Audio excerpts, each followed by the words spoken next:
और आप देख रहे हैं नमस्ते Rajasthan news.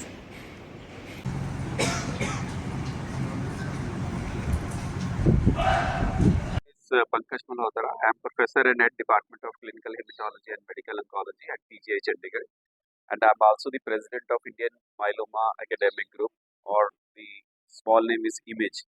So, with the IMAGE, we are holding a meeting with the Asha Care Society here and Dr. Mathur, basically to create our awareness about a disorder which is called Waldenstrom macroglobulinemia. ये एक rare सा disorder है और plasma cell डिस्क्रेजिया जो है ये एक आजकल एक टाइप का कैंसर है, और हम ये देख रहे हैं कि पहले से इंडिया में इसका जो है कैंसर बढ़ गया है। कुछ फिल्मी हस्तियों को भी ये कैंसर है, लेकिन अभी भी ना अवेयरनेस उतनी नहीं है। जब अवेयरनेस नहीं होती, पेशेंट जो है ना वो आपके पास लेट आते हैं अस्पताल में, तो कई बार दुख होता है कि आप उतनी मदद नहीं कर पाते उन पेशेंट्स की। तो इसलिए जो है वो यहाँ पे एक ये पहली बार जोधपुर के अंदर मीटिंग हम जो है वो कर रहे हैं इस कंडीशन के बारे में, जिसका नाम मेडिकल नाम वाल्डनस्ट्रॉम मैक्रोग्लोबिनीमिया है। ये एक रेयर सा डिसऑर्डर है। तो ये एक जो सीएमई हम आज की शाम तक करेंगे और कल तक करेंगे, इसमें हम इस बीमारी के बारे में डिस्कशन करेंगे कि इस बीमारी को कैसे डायग्नोस करते हैं हम। इस बीमारी वाले जो है मरीज वो किसी के पास भी जा सकते हैं, आई वालों के पास जा सकते हैं, किडनी वालों के पास जा सकते हैं, हार्ट वालों के पास जा सकते हैं। मतलब ये कभी किसी भी एक एक ऐसा नहीं है कि ये आपका डायग्नोसिस बन गया तो आपको सिर्फ एक हेमेटोलॉजिस्ट या ऑन्कोलॉजिस्ट के पास ही जाना है। तो ये अवेयरनेस क्रिएट करने का पर्पस यही है कि अगर ऑर्थोपेडिक्स के पास गया है, आई वालों के पास गया है, तो वो डायग्नोसिस का बना पाए।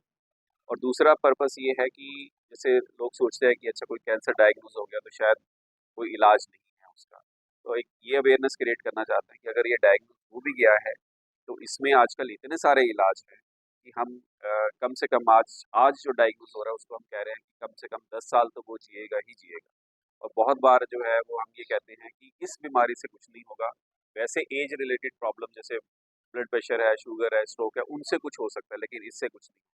तो ये सारी चीज़ों को मद्देनज़र रखते हुए जो है ये हमने एक मीटिंग ऑर्गेनाइज की है यहाँ पे, एंड आई होप कि इस मीटिंग से जो है वो जितने स्टूडेंट्स हैं, जितने फैकल्टी हैं, उनके और उनसे उनके थ्रू आगे पेशेंट्स को जो है मैसेज जाएगा कि ये एक ऐसी करके डिजीज़ एग्जिस्ट करती है जिसका कि ट्रीटमेंट अवेलेबल है।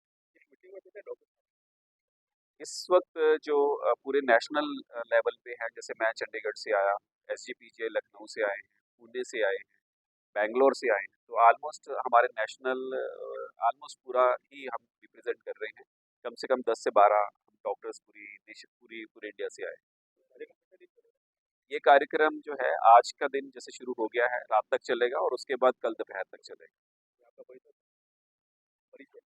मैं डॉक्टर पंकज मल्होत्रा हूँ। मैं professor and head department of clinical haematology और medical oncology, PGI Chandigarh.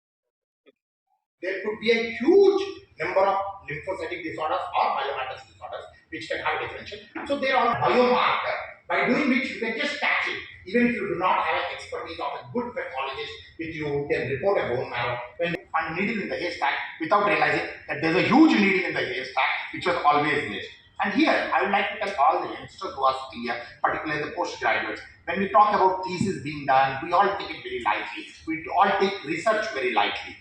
Patients. So one thesis student, he picked up all the cases of Waldenström, subjected them to a whole genome analysis, and he immediately realized that everybody has one mutation. Then they validated in just another 30 patients.